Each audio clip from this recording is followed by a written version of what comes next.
3, 2, 1. Baik, assalamualaikum. Kita mulai perkuliahan hari ini. Pada kesempatan kali ini saya akan membahas tentang kesetimbangan kasusnya pada benda tegar. Baik, sebelumnya saya akan mengingatkan kembali bahwa konsep kesetimbangan ini ada kaitannya dengan yang pertama adalah hukum Newton dan yang kedua adalah tentang dinamika gerak rotasi, yaitu terkait dengan torka. Jadi kesetimbangan pada benda tegar dikatakan benda setimbang apabila memiliki percepatan translasi sama dengan 0 dan percepatan sudut sama dengan 0. Dalam keadaan setimbang, seluruh resultan gaya yang bekerja harus sama dengan 0. Dan resultan torsi yang bekerja juga harus sama dengan 0. Artinya di sini dapat kita tuliskan sigma fx apabila ada komponen gaya dalam arah horizontal, seluruh total komponen gayanya harus sama dengan 0. Begitu juga dengan total komponen gaya pada arah sumbu Y itu harus sama dengan 0. Dan total torsinya juga harus sama dengan 0.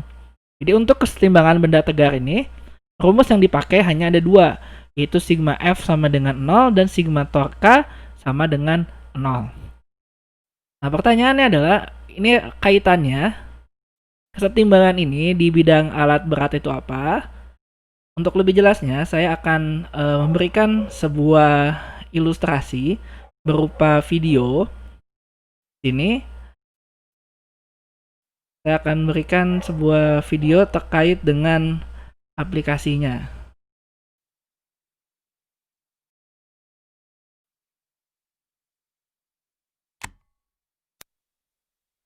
Jadi pada video ini ada kasus mobil yang kecebur di suatu pelabuhan ya, mobil warna putih. Kemudian mobil warna putih ini coba diangkat menggunakan mobile crane yang berwarna oranye. Nah, karena yang ngangkat yang nggak pernah belajar fisika, kita lihat yang terjadi, mobil warna putihnya kecebur dan si crane-nya juga ikutan tercebur. Nah, kemudian dipanggillah mobile crane yang lebih besar di sini, yang warna hijau, untuk mengangkat mobil. Nah, ini lebih besar, lebih stabil, dan akhirnya mobil berhasil diangkat. Nah, kemudian ini dipakai untuk mengangkat mobile crane yang kecil tadi, yang tercebur juga. Malah ternyata yang warna hijau ini juga malah ikut tercebur. Kemudian dipanggil lagi yang lebih besar untuk mengangkat mobile crane yang lebih kecil. Nah, ini di sini tulisannya no comment ya. Artinya bisa jadi nanti yang mobile crane yang kecil berhasil diangkat, malah yang besarnya ikut kecebur juga. Ini bisa saja terjadi seperti itu.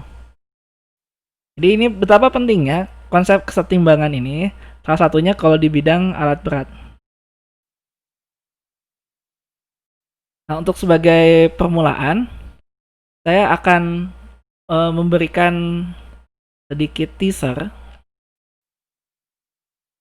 Di sini kita checkpoint ya, batang mana yang kira-kira mengalami kesetimbangan statis ya. Tadi definisinya, yang namanya kesetimbangan itu dikatakan adalah ketika sigma F-nya sama dengan 0 dan sigma torka-nya sama dengan 0.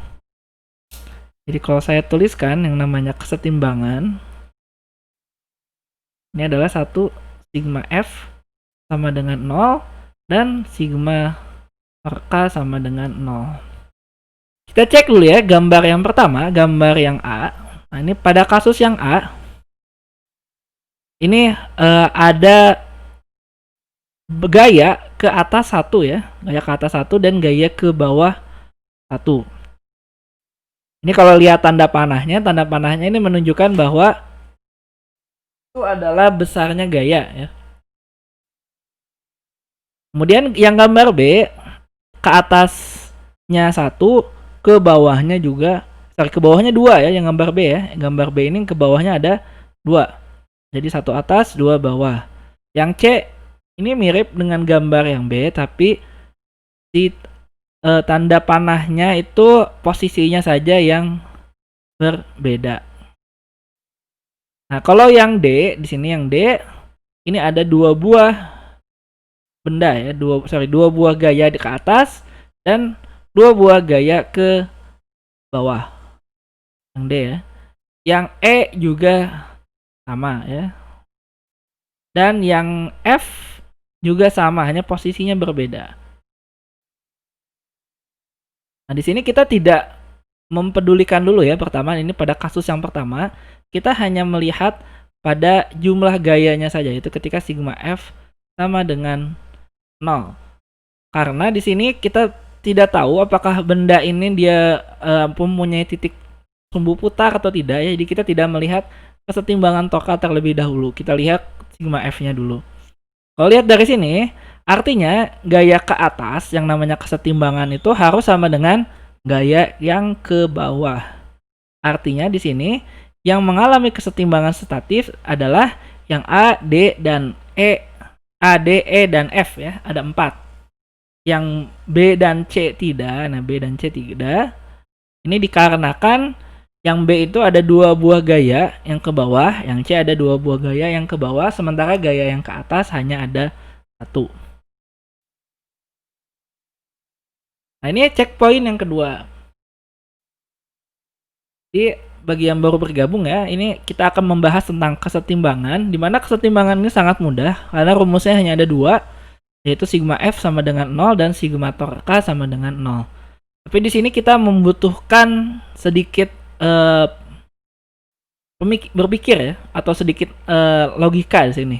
Kita pakai nalar di sini. Jadi walaupun gampang, tapi kita butuh analisis. Nah, pada checkpoint 2 ini, gambar berikut memperlihatkan sebuah batang uniform dalam keadaan setimbang.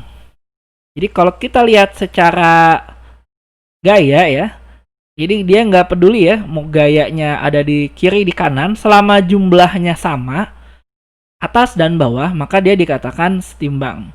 Nah, pada kasus ini juga sama, dia dalam keadaan setimbang, tapi di sini gaya F1 ya, F1 itu yang ini, dan gaya F2 itu masih belum diketahui ya, ini masih ditanyakan berapa.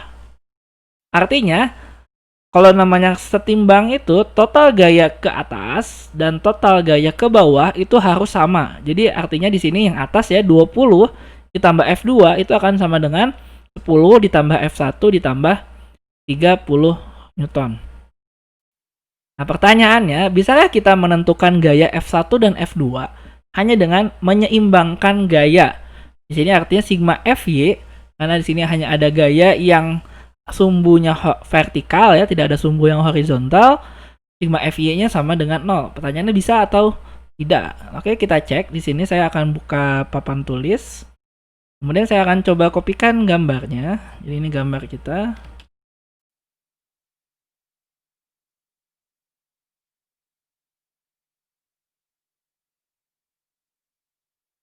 Ini saya perbesar. Oke. Jadi kalau kita lihat gambar ya, kalau kita nyatakan sigma Fy,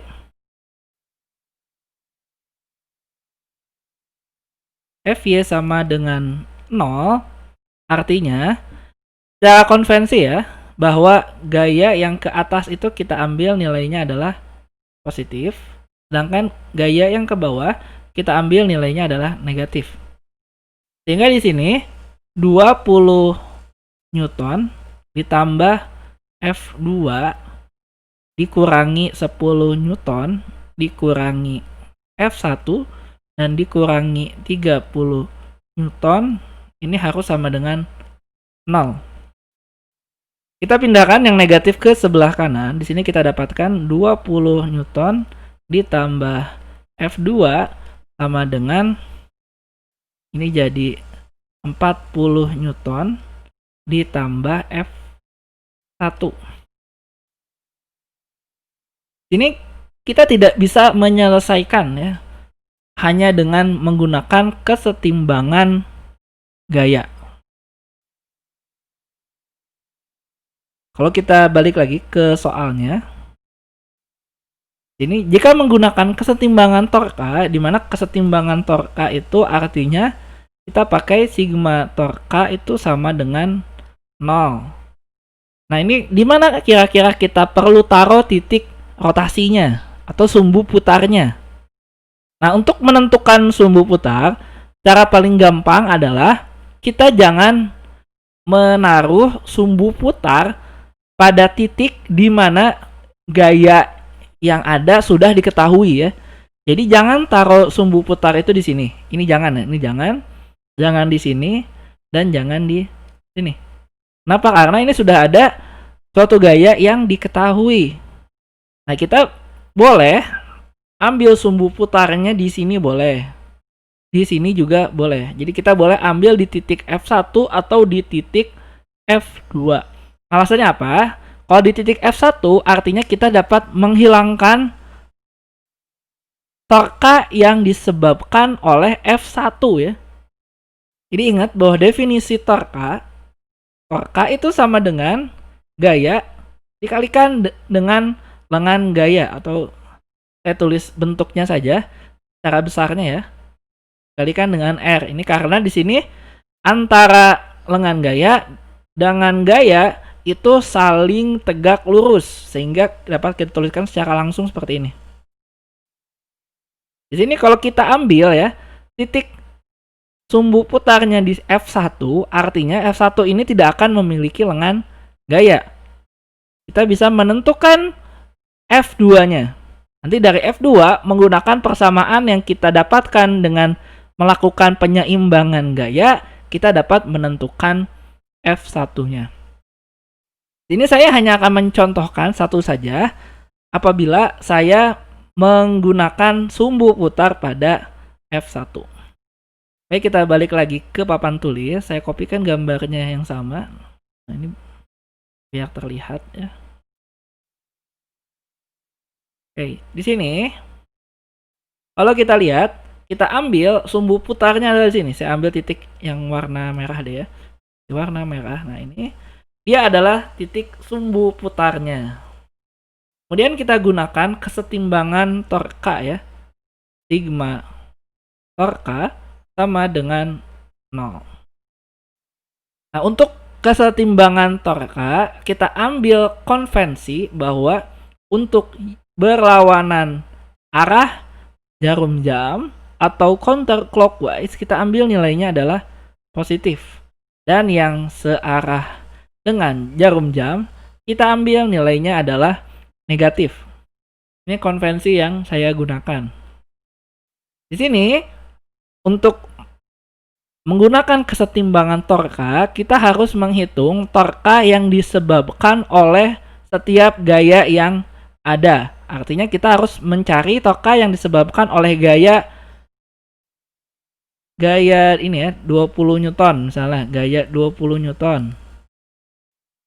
Ini kita harus cari. Kemudian gaya yang disebabkan oleh 10 Newton, gaya disebabkan oleh F1, gaya disebabkan oleh 30 Newton, dan gaya yang disebabkan oleh F2.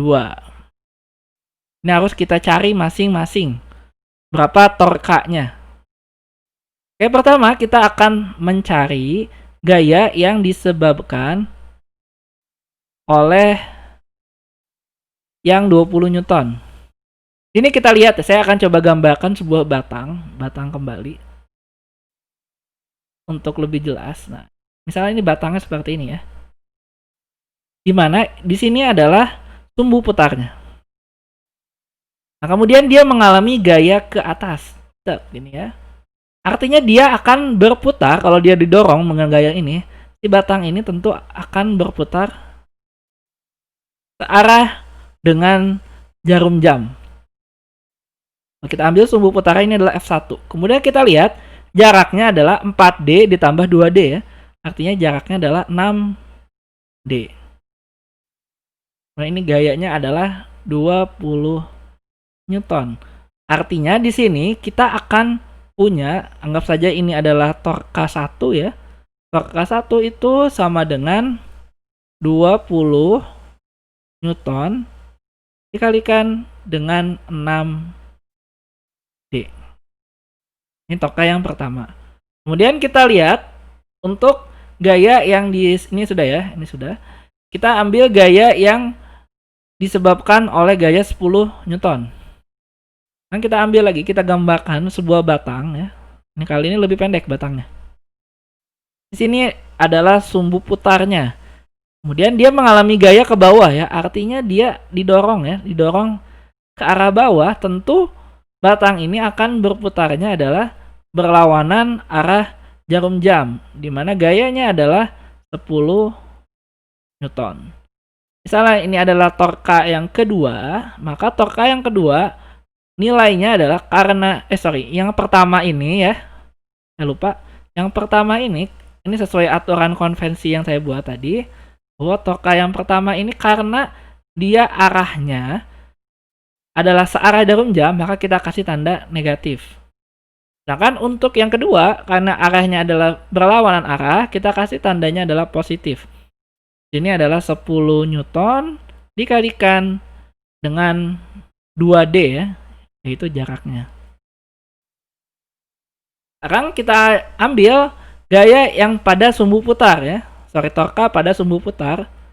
Ini torka pada sumbu putar itu akan sama dengan 0 ya.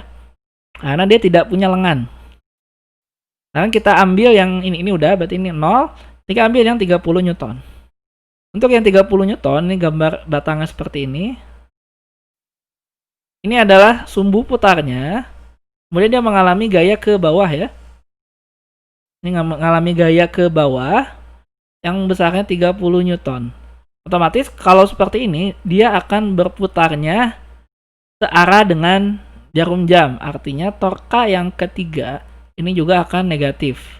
Negatif 30 Newton dikalikan dengan panjangnya adalah D. Dan yang kelima, yang ini ya, yang terakhir. Ini batangnya seperti, ini 30, ini 2D ya, maaf ya. Ini 2D. Karena ini D ditambah, bener ya D ya. Ini D saja bener. Ini D saja, baru yang terakhir ya.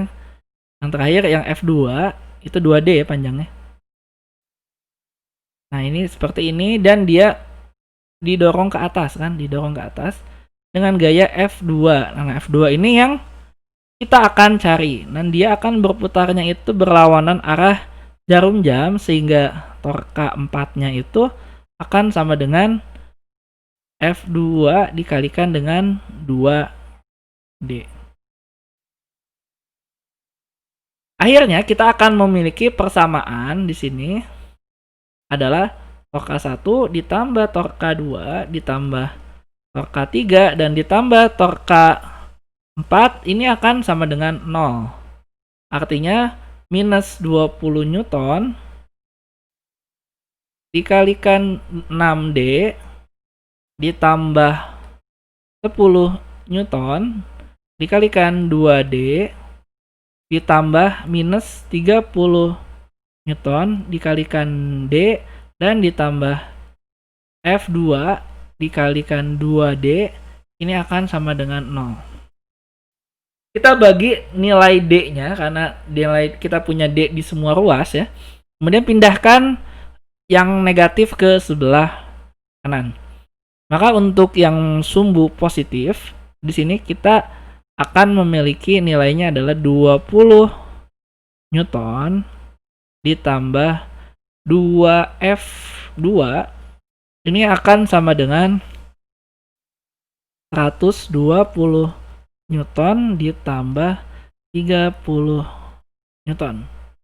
Dari sini kita bisa hitung bahwa F2-nya itu sama dengan 65 Newton. Kemudian menggunakan persamaan yang di awal ya, bahwa F1 itu ini ya, ada F1 itu sama dengan tadi berapa ya? Kita cek. Jadi F1 itu sama 2N F2 sama dengan 40N tambah F1 ya. Nah, sehingga di sini karena F2-nya 65 Newton, maka F1-nya otomatis adalah 45 Newton.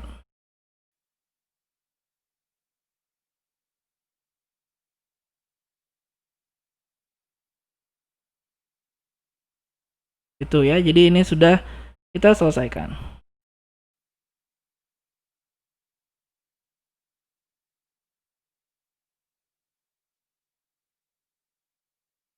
Nah, di sini contoh berikutnya ini contoh yang umum untuk memahami ya.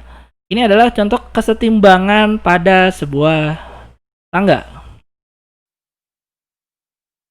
Nah, pada kasus ini sebuah tangga yang memiliki panjangnya L, di mana L-nya itu sama dengan 12 meter dan memiliki massa tangga ya 45 kg, ini bersandar pada sebuah tembok yang licin. Jadi ini temboknya licin ya. Frictionless. Temboknya licin. Yang ini ya, ini temboknya licin. Ini ya, temboknya licin. Nah, posisi ujung atas si tangga itu berada pada ketinggian H sama dengan 9,3 meter dari tanah yang kasar. Di sini tanahnya ketika tempat naruh tangganya itu kasar ya. Pusat massa tangga terletak L per 3. Nah ini L per 3 dari ujung bawah tangga. Kemudian seorang pemadam kebakaran dengan massa M besar 72 kg memanjat tangga tersebut sampai pusat massanya berada pada L per 2 jika diukur dari ujung bawah tangga.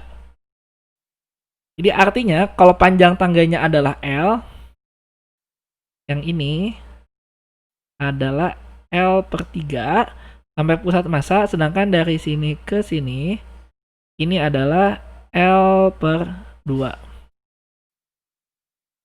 Pertanyaannya adalah tentukan besar gaya yang dialami tangga oleh dinding dan tanah.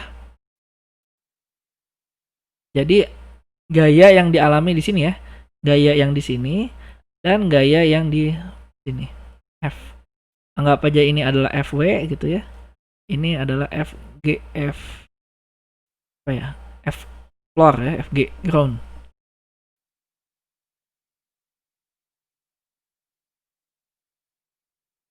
Nah, di sini cara mengerjakannya, pertama kita harus gambarkan terlebih dahulu diagram benda bebasnya. Ya, di sini gambar diagram benda bebas. Ini jangan bingung ya, lihat ya, ini tangganya seperti ini. Kita ambil dia kemiringannya sama ya. Di sini kita akan punya yang pertama adalah gaya berat ya. Gaya berat ini adalah gaya berat orang ya. Kemudian yang kecil ini adalah gaya berat si tangga ya. Gaya berat tangga. Kemudian di sini ada FW ya. FW ini adalah yang akan kita cari. Ini artinya gaya tadi apa pertanyaannya? Gaya yang dialami tangga oleh dinding. Gaya pada tangga ya. Tangga oleh dinding. Nah kan yang berikutnya adalah di sini ada FP ya. Ada FPX dan ada FPY ya. Kenapa di sini hanya ada FW ya, yang arahnya ke arah sumbu horizontal? Karena yang arah sumbu vertikal itu dia tidak ada karena tidak ada gaya gesekan. Sedangkan di sini ada FP ya. FP itu adalah gaya pada tangga oleh lantai. Di sini dia punya dua komponen. Di sini ada komponen FPY dan FPY. X. Nah, untuk menyelesaikan ini, saya akan buka lagi papan tulisnya.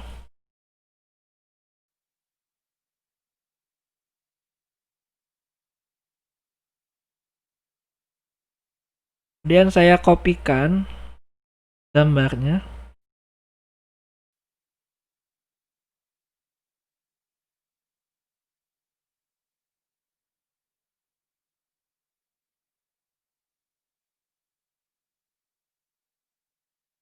Ini adalah diagram benda bebasnya. Kemudian di sini kita dapat menggunakan kesetimbangan torka ya. Itu sigma torka sama dengan 0. Di sini kita harus menentukan sumbu putar karena kita punya gaya yang tidak diketahui yaitu Fw dan Fp. Maka untuk mengeliminasi salah satu gaya, misalnya kita eliminasi Fp. Kenapa Fp itu? Karena dia memiliki dua komponen ya, Fpx dan Fpy. Itu kita ambil titik pusat, titik sumbu putaran di titik O ya. Yang O itu yang bawah ini. Ini ya, titik putarnya. Kemudian kita harus menentukan lengan gaya yang tegak lurus dengan Fw ya. Kita sini menentukan lengan gaya ya yang tegak lurus Fw. Lengan gaya itu sama dengan panjang atau jarak ya. Jarak antara sumbu putar itu O ya dengan Fw, dengan si gaya Fw ini. Jaraknya seperti apa?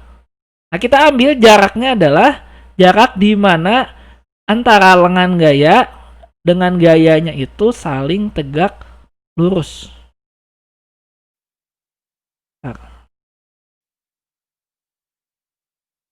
Artinya di sini lengan gaya ya tegak lurus dengan Fw itu sama dengan H ya. Nah, ini ada H ya. Ini adalah ketinggiannya. Lengan gaya yang tegak lurus dengan Fw itu sama dengan H. Kemudian kita juga harus menentukan lengan gaya untuk vektor gaya gravitasi atau gaya berat yang disebabkan oleh tangga dan oleh orang, M besar G dan M kecil g yang melewati sumbu X. Nah, di sini kalau kita lihat ya, artinya kita ambil jarak ya. Jarak dari titik berat si orang ke arah horizontalnya. Dan lihat di sini dia panjangnya adalah A/2 ya. A/2 itu adalah jarak ya di sini ya. Jarak secara sumbu horizontal itu adalah A/2. Sedangkan untuk tangga di sini ya, ini adalah jarak yang ingin kita cari yang ini ya. Yang tingginya ini. Ini dia memiliki jarak dari sini, dari secara horizontal adalah A/3. Oke, untuk lebih jelas ya kita lihat lagi gambar di sini ya. Nah, di sini kan panjangnya adalah A ya. Panjang yang bawah ini adalah A. Kemudian di sini sudah dikasih tahu ini A/3, ini adalah A/2. Ini sudah ada ya di soal sebelumnya. Nah, kemudian lengan gaya, di sini lengan gaya untuk vektor, lengan gaya untuk vektor Fpx dan Fpy itu sama dengan 0 karena dia berhimpit pada titik putarnya.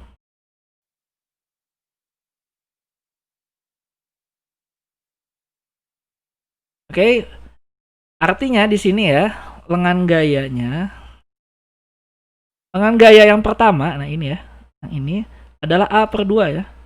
Nah seperti ini. Ini adalah titik putarnya, titik O ya. Kemudian dia mengalami gaya M besar G. Dimana jaraknya adalah A/2. Sedangkan untuk yang satu lagi, ya titik putarnya seperti ini, dia mengalami gaya di sini adalah M kecil G, dimana dengan gayanya adalah A per 3 ya. Maka si sumbu ini dia akan berputarnya adalah ini ya, berlawanan arah jarum jam.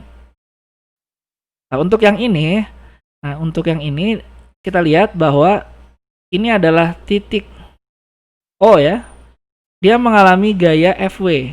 FW seperti ini, di mana jaraknya adalah H, maka si sumbu putarnya ini akan mengalami gaya yang searah dengan jarum jam.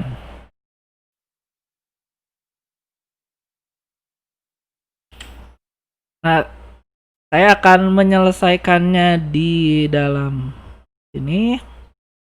Artinya kita sudah punya di sini ya, kita sudah punya lengan gaya beserta gayanya. Ini ada sigma torka sama dengan 0. Artinya kita punya yang disebabkan oleh FW ya, disebabkan oleh FW ini dia torkanya negatif ya. Artinya kita akan punya minus H dikalikan dengan FW ditambah dengan A per 2 dikalikan dengan M besar G ditambah A per 3 dikalikan dengan M kecil G. Ini harus sama dengan 0. Di sini kita cari terlebih dahulu berapa sih panjangnya A ya. Jadi kita mencari panjang A. Nah, A-nya tidak diketahui. Di sini kalau kita lihat bahwa A itu adalah berupa yang ini ya, A, kemudian ini adalah seperti segitiga yang sudah diketahui bahwa sisi miringnya adalah L dan sisi tingginya adalah H. Maka A itu sama dengan L kuadrat dikurangi A kuadrat. Kemudian kita akarkan ya. Maka hasilnya kalau dihitung dia adalah 7,58 meter. Ini adalah panjangnya si A. Setelah kita menemukan A, ini kita bisa menghitung untuk mencari berapa sih gaya FW ya. Di persamaan yang atas tadi kita selesaikan ya. Menjadi di sini adalah kita punya ya, H dikalikan dengan FW ini akan sama dengan, karena yang sama G-nya, kemudian panjang A-nya juga sama, maka M per 2 ditambah M besar per 2 ya, ditambah M kecil per 3. Atau FW-nya ini akan sama dengan G kali A dikali M per 2 ditambah M per 3 dibagi H. Nah ini singkat cerita ya. Ini saya sudah hitung bahwa FW-nya itu kurang lebih hasilnya adalah 410 ya. Kita bulatkan, anggap saja dia 410 Newton ya. Kita bulatkan. Maka dengan menggunakan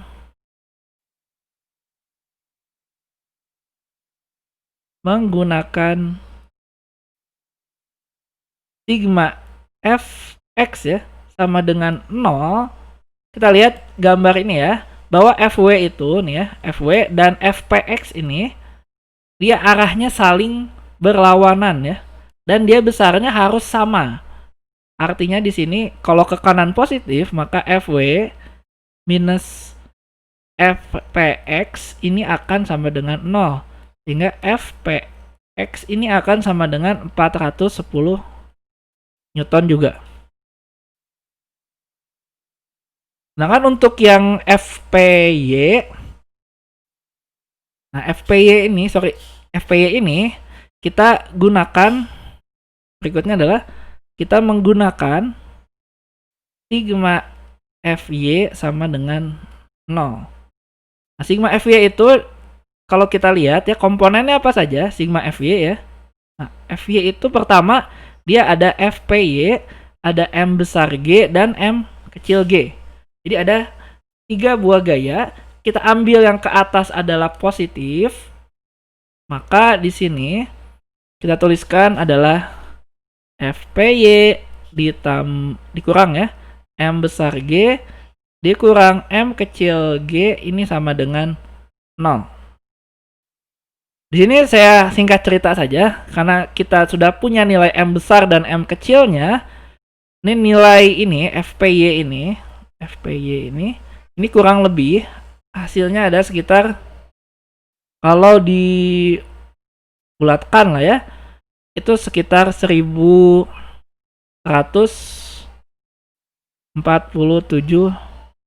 Newton.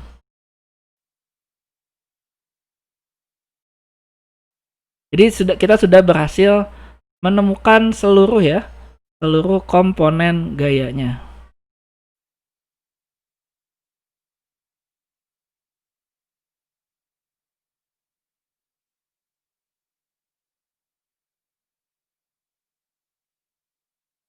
Ini ada pertanyaan, saya baru lihat ya. H-nya mana? Ini H-nya sudah ada di gambar ya. Nih, H-nya sudah ada ya. H-nya sudah ada di gambar. L-nya juga sudah ada ya. H-nya sudah ada di sini. L-nya juga sudah ada nih. Jadi mungkin telat masuk kali ya. Jadi baru lihat soalnya. Dan saya baru lihat juga ya pertanyaannya. Oke, sekarang saya masuk ke contoh yang kedua. Jadi misalnya nanti ada yang miss, silahkan buka saja video yang akan saya upload setelah kelas selesai ya. Kalau misalnya ada sesuatu yang dianggap terlewat. Nah, ini pada kasus ini kita melakukan balancing ya. Balancing itu apa ya, menyeimbangkan ya. Leaning itu miring ya. Buah boom ya. Boom itu semacam batang ya. Nah, di sini ada hinge. Hinge itu engsel ya. Engsel. Jadi gambar di sebelah menunjukkan sebuah box ya. Box bermassa M besar 430 kg yang digantung menggunakan boom dengan panjang A 1,9 dan panjang B-nya 2,5 meter. Kemudian si boom ini memiliki massa ya, massanya adalah 85 kg yang dimiringkan, yang ditopang oleh tali. Pertanyaannya adalah berapa tegangan yang dialami oleh kabel, kemudian berapa total gaya yang dialami beam oleh engsel atau hinge. Jadi ada dua ya, tegangan tali sama total gaya yang dialami oleh engsel atau hinge. Ini saya kopikan lagi gambarnya ke whiteboard ya, biar tidak ada yang miss.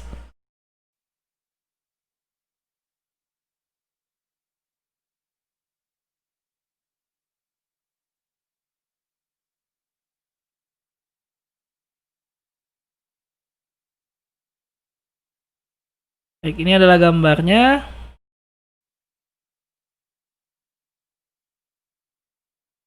Dan untuk menyelesaikan seperti biasa, di sini kita masih harus tetap menggunakan yang namanya diagram benda bebas.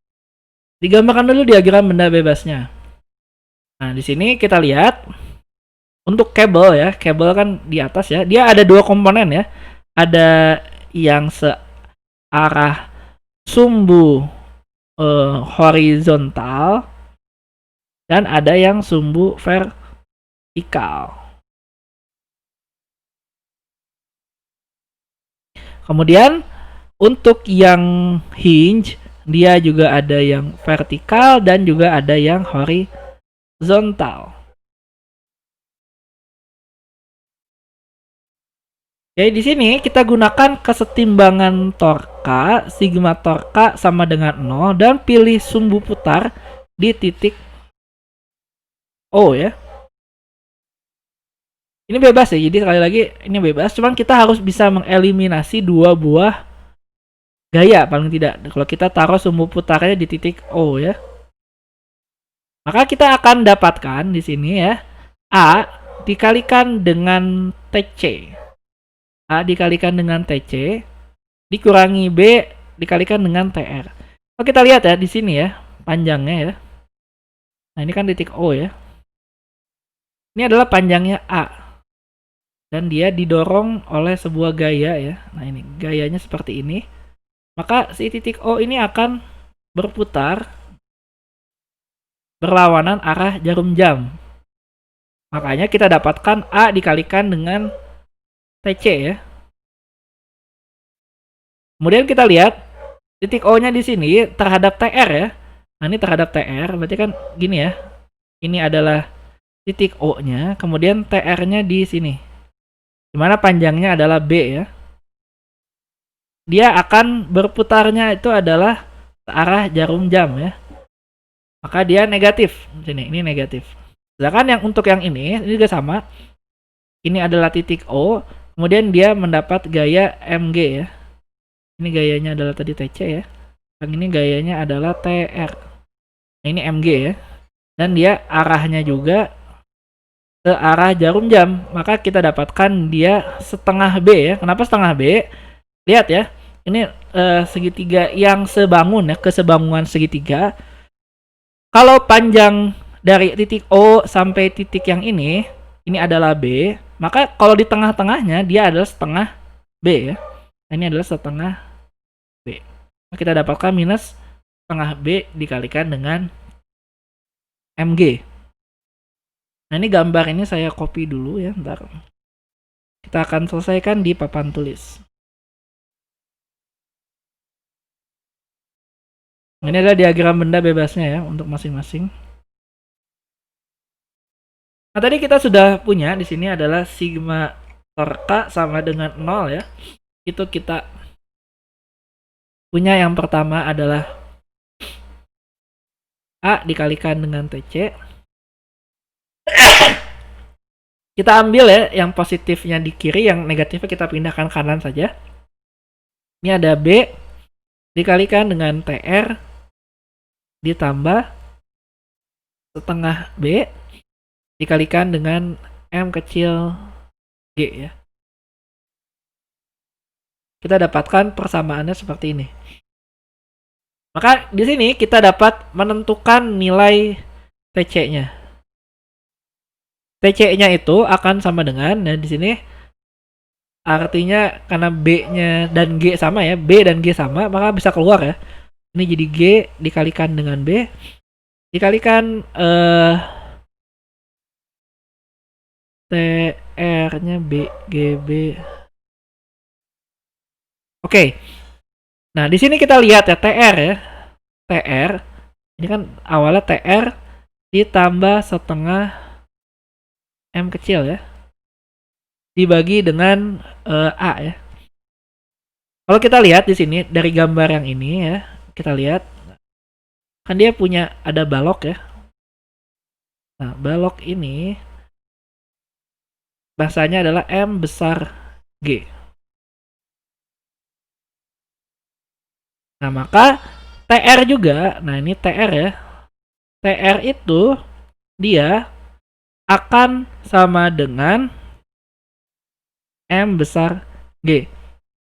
Karena dia adalah tegangan tali yang sirop ya, yang disebabkan oleh si massa ini, massa benda ini. Maka dia besarnya akan sama dengan M besar G ya. Sorry, ini saya hapus dulu ya. Nah, ini yang lebih benar ini dibagi A, kita punya G dan B, kemudian punya M besar ditambah setengah M kecil dibagi dengan A. Ini singkat cerita saja ya. Karena nilai A-nya ada di soal, nilai B-nya juga ada di soal, nilai M besarnya ada, nilai M kecilnya ada. Ini singkat cerita, jawabannya itu adalah dibulatkan adalah sekitar 6093 Newton. Jadi TC-nya kita sudah menemukan nilai TC-nya. TC-nya itu adalah tegangan dikarenakan oleh kabel ya. TC-nya sudah kita temukan. Nah, sekarang untuk yang F-nya, F yang disebabkan yang ini ya, yang pada hinge ya, kita perlu mencari ini ya, pada hinge. Berarti kita punya cari FV dan FH ya. Dimana H itu artinya horizontal, V itu artinya vertikal. Nah, untuk kasus ini, pertama kita lakukan sigma Fx sama dengan 0. Pada sigma Fx sama dengan 0, di sini kita akan punya FH minus TC ya. Ini akan sama dengan 0. Ini saya jelaskan ya, ini TC ya. Yang TC. TC itu arahnya ke kiri, sedangkan FH itu arahnya ke kanan. Ini dia ada di sumbu horizontal. Maka kita tahu bahwa FH ini akan sama dengan TC sama dengan 6093 Newton. Sedangkan untuk yang sumbu vertikal sigma Fy juga kita lakukan balance sama dengan 0. Di sini komponen apa saja yang kita punya? Kita punya ada 2 ya. Yang ini FV dan MG. Kita lihat arahnya ini saling berlawanan. Kita ambil yang positif ke atas, sedangkan yang negatif ke bawah ya di sini. Di sini kita akan punya FV minus MG. Oh ya, satu lagi adalah TR ya. Nah, TR juga arahnya ke bawah. Ada 3 ya. Ini minus TR. Ini akan sama dengan 0. Nilai MG ini bisa kita hitung, TR juga sudah bisa kita hitung. Nah, ini singkat cerita ya, saya singkatkan saja karena ini hanya perhitungan saja. Nilai FV-nya itu akan sama dengan 5047 Newton. Nah, di sini kita perlu mencari resultan gaya ya. Saya ingin mencari resultan gayanya. Yang namanya resultan gaya, kalau kita gambarkan di gambar ini, pada hinge ya, artinya kan dia punya Fp ke atas dan Fh ke kanan, maka resultannya itu akan seperti ini. Anggap saja misalnya ini adalah F ya. Kita ingin mencari nilai F-nya. Maka nilai F-nya ini akan sama dengan Fv kuadrat ditambah Fh kuadrat, ini kita akarkan.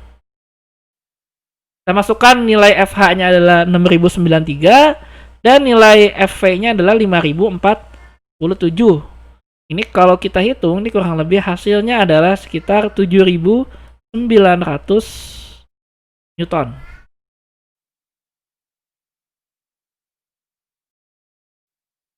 Oke, bagaimana? Ada yang mau ditanyakan? Pasti bingung ya?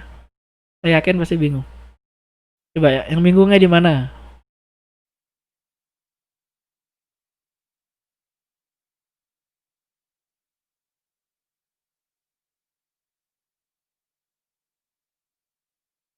Mana ada yang mau ditanyakan sampai sini?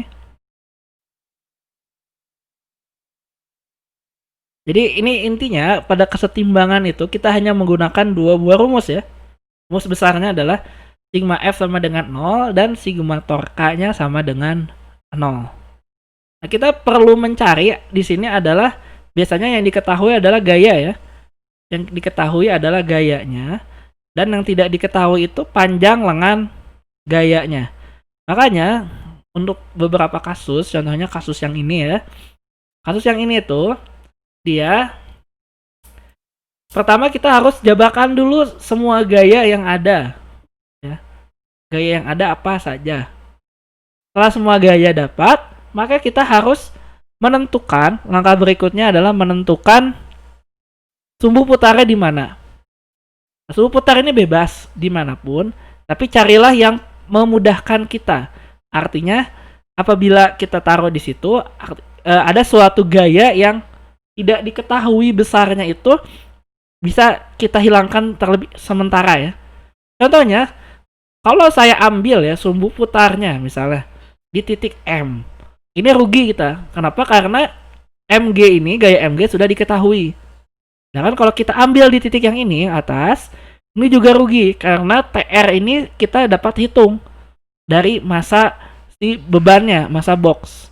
Maka yang paling masuk akal kita ambilnya adalah pada hinge ya, di titik ini, titik O.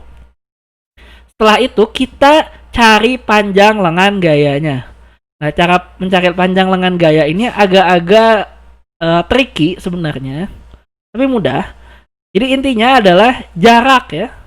Jarak dari titik sumbu putar ke gayanya yang tegak lurus gaya. Lagi kata kuncinya adalah yang tegak lurus gaya. Oke, tadi saya gambarkan ya masing-masing. Jadi kita harus menentukan yang tegak lurus gayanya. Nah setelah itu baru kita selesaikan dengan sigma F sama dengan 0 atau sigma torka sama dengan 0.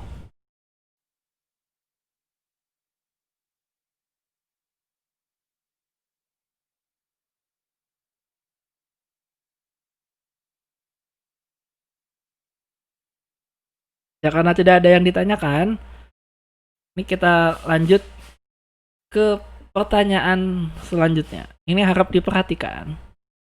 Jadi ada sebuah balok beton, nah ini digantung seperti pada gambar.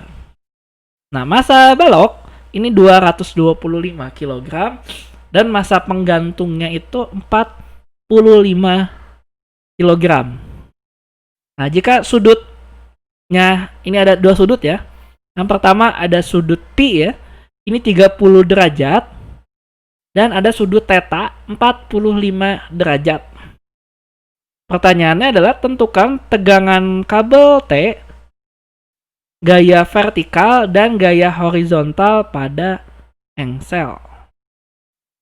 Nah, ini untuk menyelesaikan ini saya buka lagi papan tulis dan saya kopikan gambarnya.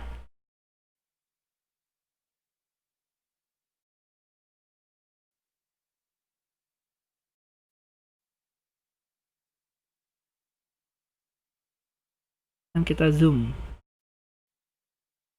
Ini saya besarin dikit. Nah, ini adalah gambarnya. Nah, ini saya lakukan agak lebih lambat sekarang. Kita tahu bahwa diketahui ya massa balok ya, massa balok. Anggap massa balok itu adalah M besar ya. Ini sama dengan 225 kg. Kemudian ada massa penggantung ya, si strut ini.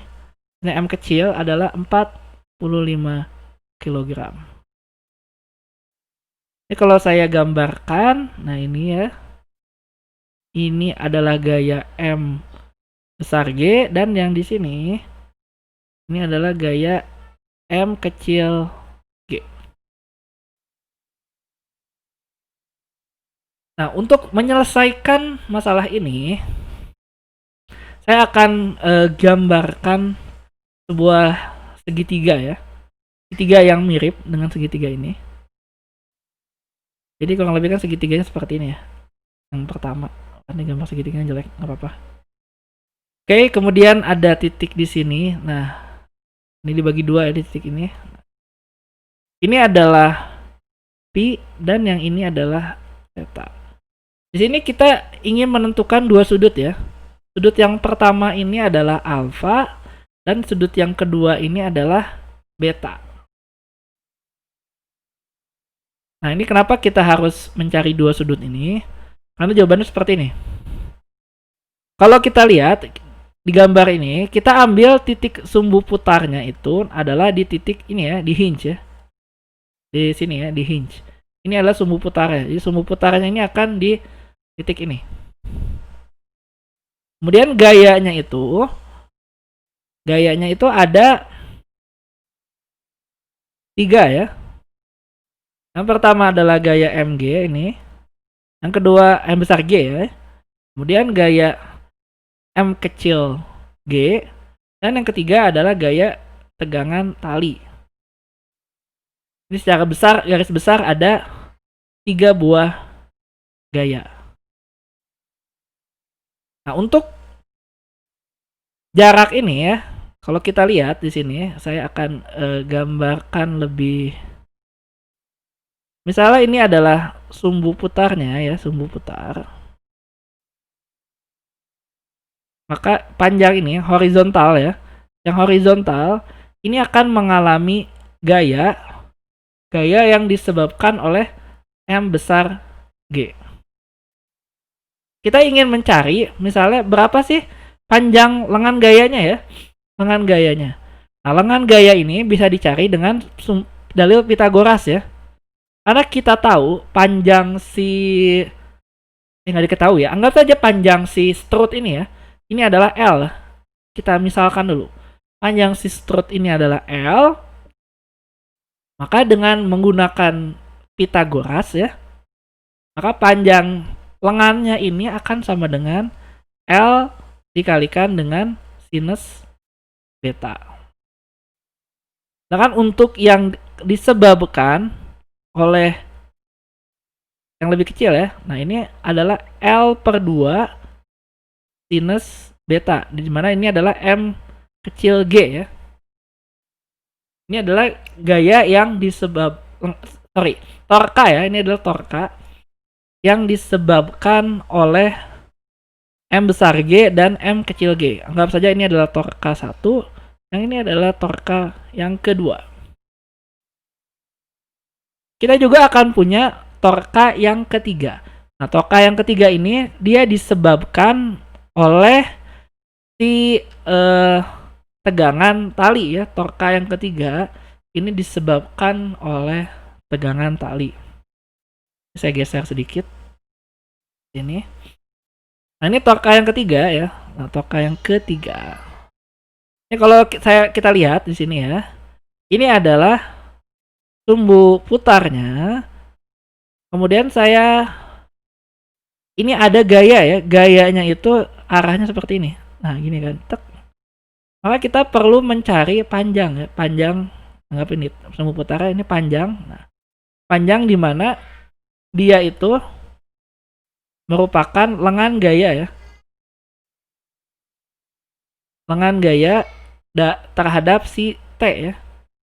Artinya kita cari yang ini nih. Titik ini.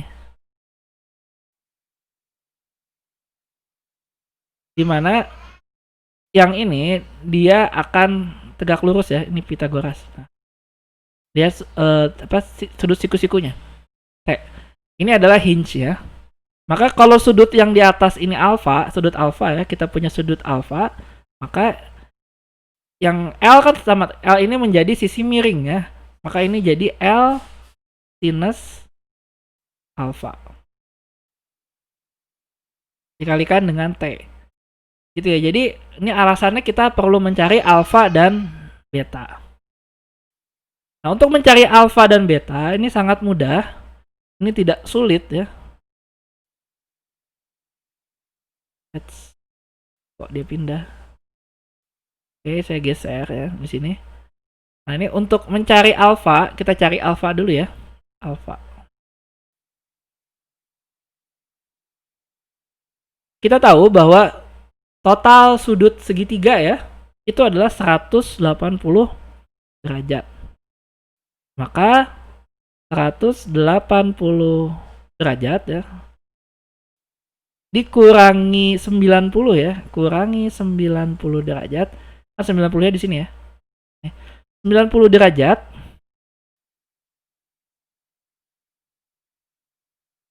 dikurangi pi ya. Ini sama dengan sudut alfa ditambah beta ya. Artinya di sini kita akan dapatkan 90 derajat dikurangi pi ini sama dengan alfa plus beta. Kemudian kita lihat ada sudut beta ya. Di sudut beta ini, maka 180 derajat dikurangi 90 derajat dikurangi theta ya. Theta ini sama dengan beta ya, atau 90 derajat dikurangi theta sama dengan beta. Misalnya ini adalah persamaan satu, yang ini adalah persamaan yang kedua. Nah, maka kita dapat tulis ya, alfa plus beta, berarti di sini jadi 90 minus pi sama dengan alfa ditambah 90 derajat minus theta. Ini 90-nya akan saling menghilangkan, sehingga alfa di sini sama dengan theta dikurangi dengan pi ya. Thetanya 45, pi-nya sama dengan 30 derajat. Maka kita akan dapatkan alfanya itu 15 derajat. Kemudian untuk yang beta di sini artinya kalau kita udah tahu alfa, maka betanya ini dapat ditentukan. Nah, beta ini sama dengan, sebenarnya dari awal udah bisa ya, 45 derajat ya. Dari 90 dikurangi theta ya, kan tetanya 45. Maka betanya 45 derajat. Nah, kita balik lagi ke sini. Nah, ini kita tahu bahwa sigma torka di sini ya, sigma torka itu sama dengan 0. Kita lihat torka 1 ya. Torka 1 itu dia akan memiliki arah yang searah jarum jam. Kemudian kita lihat torka 2 juga sama.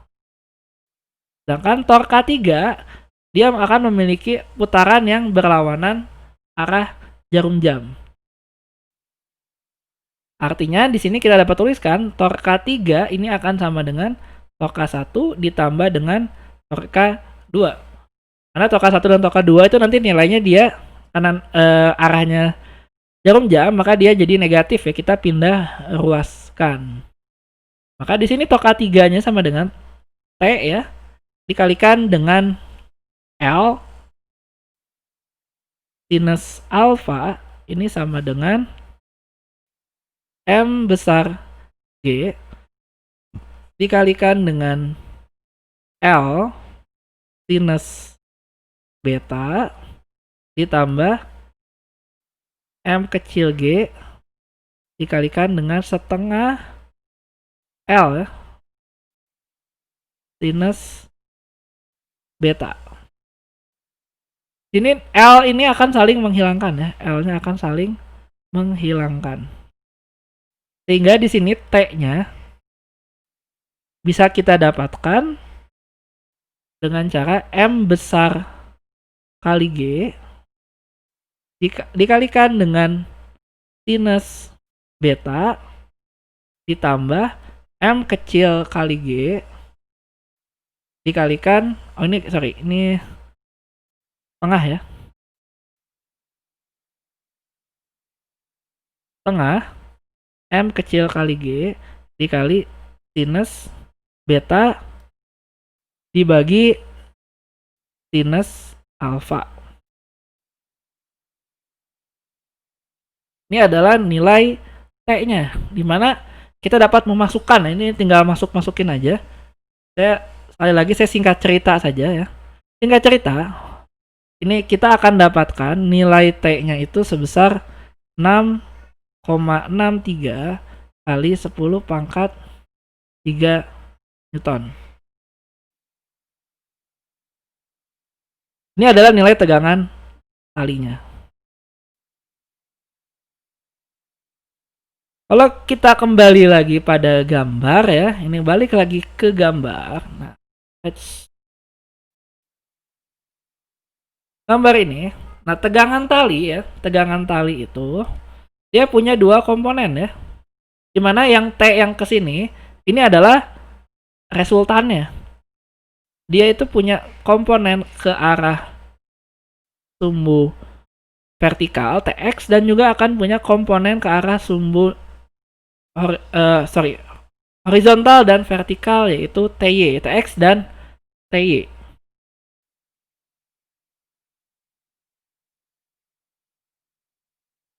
Nah, untuk gaya, kita lihat segitiga baru ya. Kita akan bikin segitiga baru di sini. Jadi ini ada segitiga.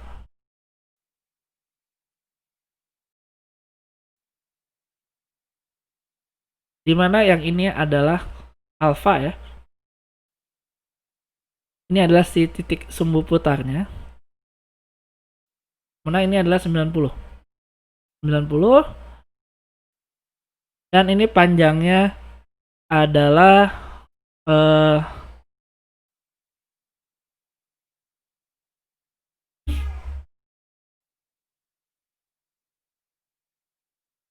sorry. Gambarnya jelek.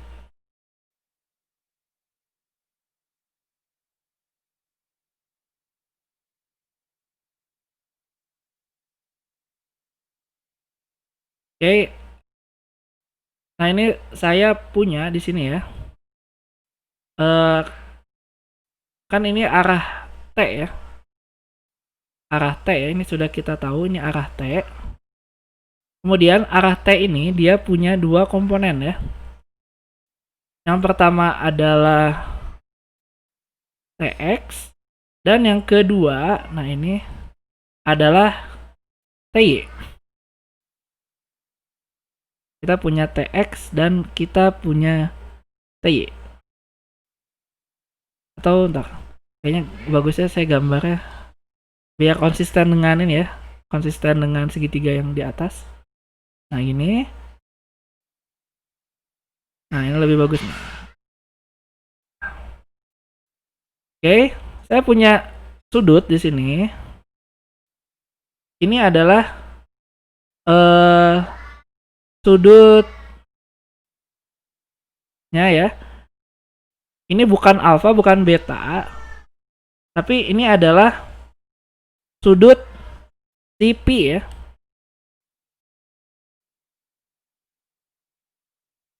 Ini kalau kita lihat di sini, ini adalah sudut P ya. Sudut P. Jadi ini seperti kita seperti sudutnya di bawah ya. Jadi sudutnya di bawah, ini ada sudut P ya. Ini adalah sudut P. Dan ini adalah T-nya kan. Ini adalah T-nya. Maka Tx ini sama dengan T cos P ya. Dan Ty ini sama dengan T sinus P.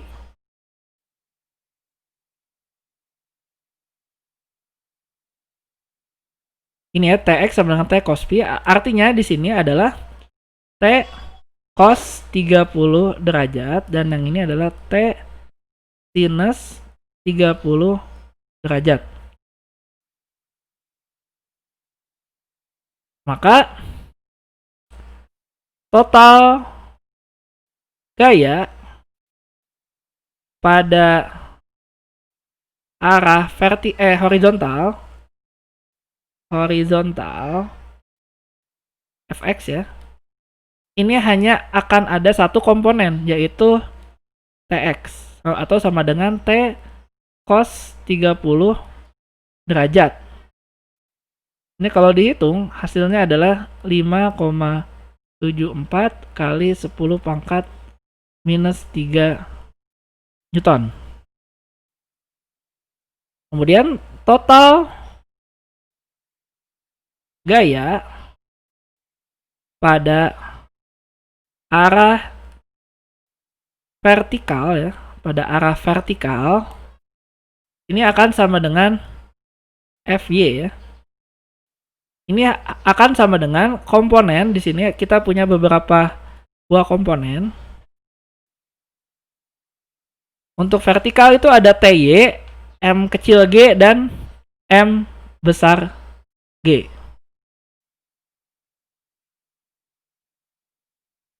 Nah ini karena semua arahnya sama ya, kita ambil besarnya saja gitu ya. Kita ambil besarnya, dia adalah MG ditambah M kecil G ditambah T sinus 30 derajat. Ini singkat cerita, hasilnya adalah 5,96 kali 10 pangkat minus 3 Newton.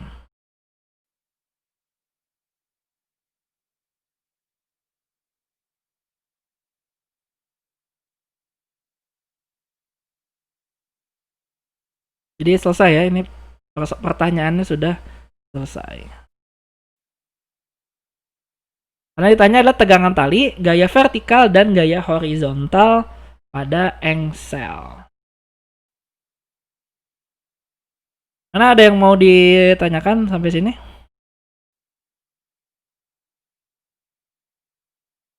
Sudah cukup jelas? Jadi kalau belum jelas silakan diulang lagi ya. Silakan diulang lagi melihat rekamannya. Mudah-mudahan terekam dengan baik. Nah, sekarang saya akan masuk. Nah, ini ke bagian yang agak ada hubungannya dengan alat berat. Itu tentang stabilitas ya di mobile crane. Jadi mobile crane itu dibangun berdasarkan prinsip desain keseimbangan dan daya ungkit. Singkatnya, crane itu harus mampu mengangkat beban berat melalui penggunaan daya ungkit sambil tetap seimbang. Dalam penanganan material, kita harus mempertimbangkan pusat gravitasi atau CG dari suatu beban. Pusat simbol gravitasi diilustrasikan oleh lingkaran hitam dan putih pada ilustrasi di bawah ini. Ini menggunakan untuk menunjukkan lokasi di mana objek CG itu berada. Jadi artinya kalau seperti ini seperti jungkat-jungkit lah ya. Dia akan mengalami kesetimbangan jika daya si CG-nya sama ya antara kiri dan kanan. Sekarang mari kita lihat balok keseimbangan yang mirip dengan model crane dasar. Nah, balok seimbang pada fulcrum tetap seimbang selama leverage di satu sisi fulcrum sama dengan leverage di sisi berlawanan dari fulcrum. Fulcrum tuh ini ya, apa sih? Yang mana segitiga itu ya? Apa ya bahasa Indonesianya? Fulcrum. Istilahnya kayak jungkat-jungkit lah ya. Jadi fulcrum itu titik itu yang warna segitiga hitam itu. Jadi selama bebannya di sisi kiri dan sisi kanan itu sama ya. Jadi leverage daya angkatnya itu sama di sisi kiri dan sisi kanan. Nah, satu-satunya cara untuk menjaga keseimbangan balok adalah dengan memindahkan titik tumpu. Titik tumpu ya, fulcrum titik tumpu. Lebih dekat ke objek yang lebih berat. Nah, gitu. Jadi titik tumpunya dipindahkan. Ini supaya kita dapat memiliki keseimbangan.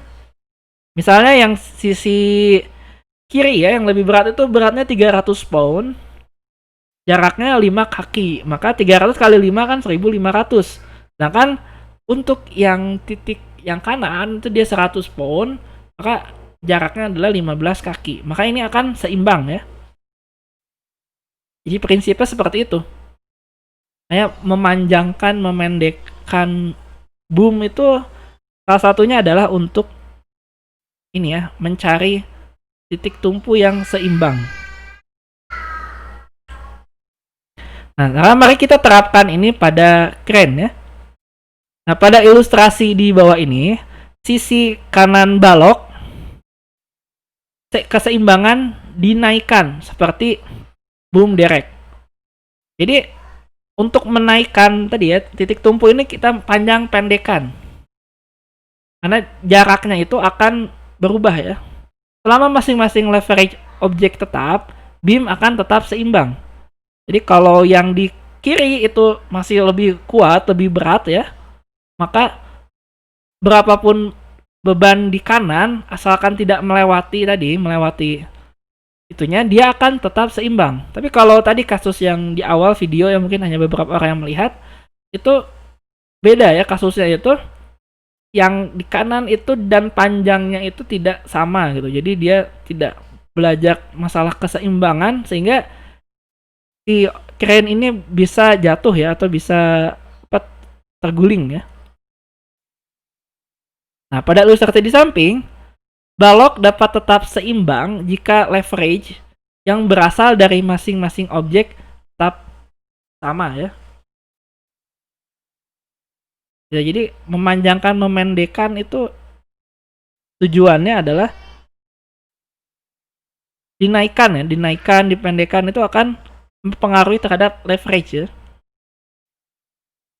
Nah, ada 3 komponen dasar. Ada derek, superstruktur, pengangkut, dan boom ya. Ada 3 komponen dasar derek, yaitu superstruktur, pengangkut, dan boom. Masing-masing ini memiliki pusat gravitasi atau CG. Dan masing-masing komponen akan mempengaruhi pusat gravitasi dari bagian gabungan dalam perakitan derek akhir ya. Keren tuh derek lah ya bahasa Indonesianya. Jadi dari 3 komponen ini masing-masing ini memiliki pusat gravitasi. Di sini kita akan menggabungkan sehingga mendapatkan suatu titik pusat gravitasi. Nah, misalnya contoh ya, kita dapatkan, nah ini pusat gravitasinya itu yang warna hitam putih itu ya. Di sini akan ada crane leverage, yaitu kemampuan angkat ya. Kemampuan angkat dari crane itu artinya crane weight. Weight itu beratnya dikalikan dengan horizontal distance dari CG ya. Jadi jarak horizontal dari center of gravity-nya itu ke titik tumpunya, tipping axis-nya. Sedangkan load leverage, jadi daya angkat untuk si beban juga sama ya. Jarak horizontal di sini, jarak horizontal dikalikan dengan bebannya. Ini selama bebannya kecil ya, istilahnya bebannya kecil ya. Bebannya kecil tentu dia akan bisa naik tanpa membuat si crane itu terguling. Dengan memanjangkan otomatis itu akan membuat si load leverage-nya itu lebih besar. Artinya kalau kalian mengangkat beban yang sangat berat gitu ya, itu jangan dipanjangkan, tapi lebih dipendekkan sehingga tidak akan melebihi si crane leverage ya. Itu prinsip dasarnya. Jadi kalau makin dipanjangkan ya otomatis logikanya si crane ini akan terguling. Nah, adalah tidak aman untuk mengoperasikan crane di mana leverage beban sama dengan leverage crane. Nah, ini hal yang harus dihindari ya. Jadi harus tahu bebannya berapa, kemudian pasti kalau yang namanya alat berat pasti ada kemampuan untuk mengangkatnya berapa yang aman. Itu jangan sampai itu melebihi. Sehingga stabilitas cadangan, nah ini ada stabilitas cadangan istilahnya. Tadi ya, jangan sampai dia terguling. Nah, ini contohnya adalah kasusnya terguling ya. Nah, ini kalau pengaturannya tidak baik. Makanya mobil crane yang lebih besar tadi ya, itu lebih bisa mengangkut beban yang lebih besar karena dia memiliki massa ya atau berat yang lebih besar dibandingkan mobil crane yang kecil. Nah, ini pertanyaannya, berapa maksimum beban yang bisa diangkut?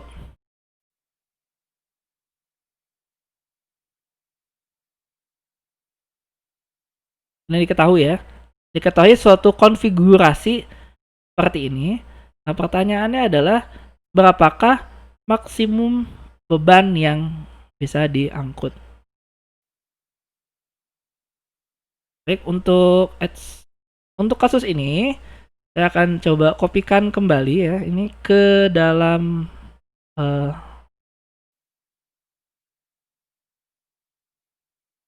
whiteboard.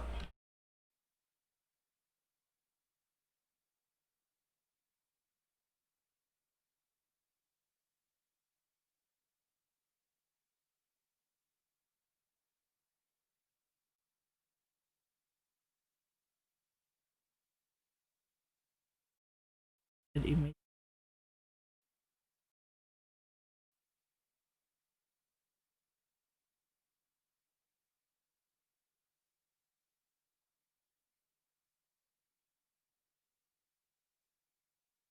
Nah, ini bentuknya seperti ini ya soalnya. Berapakah maksimum beban yang bisa diangkut?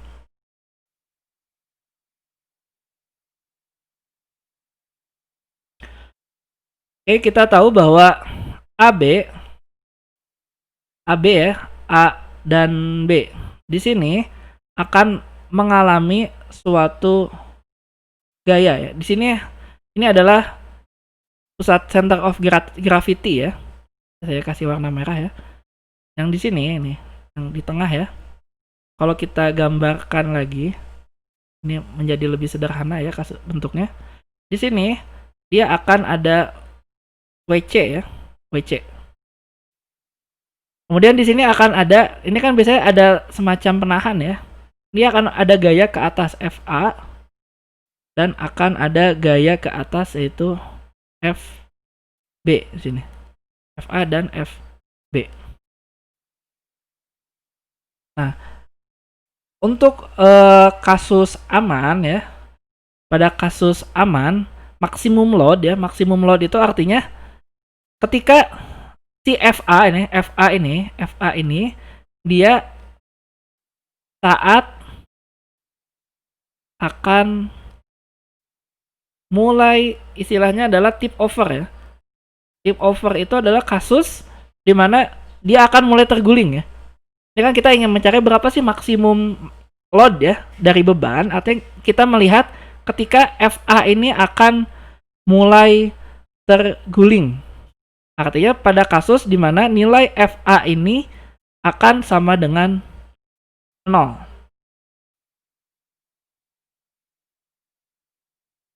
Kemudian kita lihat di sini ya. Kita gunakan sigma torsi ya di sini, sorry, sigma gaya di sini. Kita punya untuk nih ya sigma, sorry, di sini ada beban ya. Bebannya anggapnya adalah W ya. Bebannya adalah W. Maka sigma di bagian B ya. Dimana B ini adalah titik tumpu ya. Sigma di MB ya. Atau torka ya. Torka di B itu harus sama dengan 0. Saya tuliskan gini aja. Pakai notasi torka H.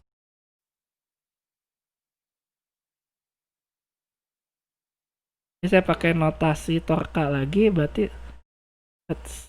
Nah, ini sigma torka ya di B itu harus sama dengan 0 ya. Karena dia kita anggap sebagai sumbu putar ya. Sumbu putar. Sigma torka di B sama dengan 0 dan tidak ada gaya oleh FA ya. Karena FA ini dia sama dengan 0 karena si kondisinya akan mulai terguling. Itu untuk mencari berapa maksimum beban yang dapat diangkat ya. Dengan konfigurasi panjangnya adalah 16 meter.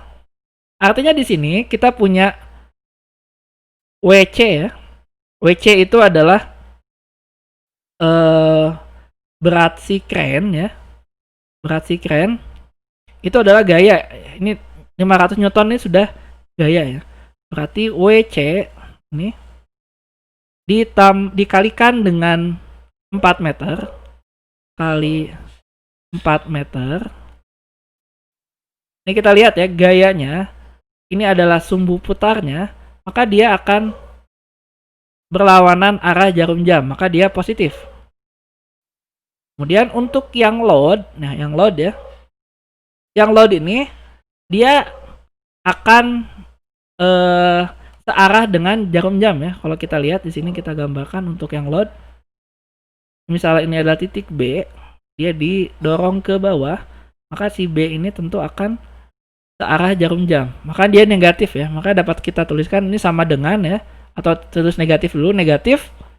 Ini adalah 16 meter dikalikan dengan W ya, beban. Ini sama dengan 0. Atau kita dapatkan di sini adalah 16 W sama dengan, ini kan 500.000 ya, kali 4 itu kurang lebih adalah 2 kali 10 pangkat 6 Newton ya. 2 juta ya. 2 juta Newton. Artinya 2 juta dibagi dengan 16. Ini kita akan dapatkan dia hasilnya adalah 0,125 kali 10 pangkat 5 Newton, atau kurang lebih adalah 125.000 Newton.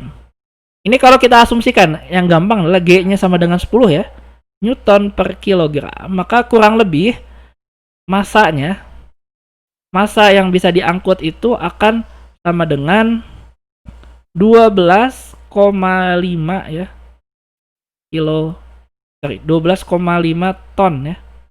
Ini 12,5 ton.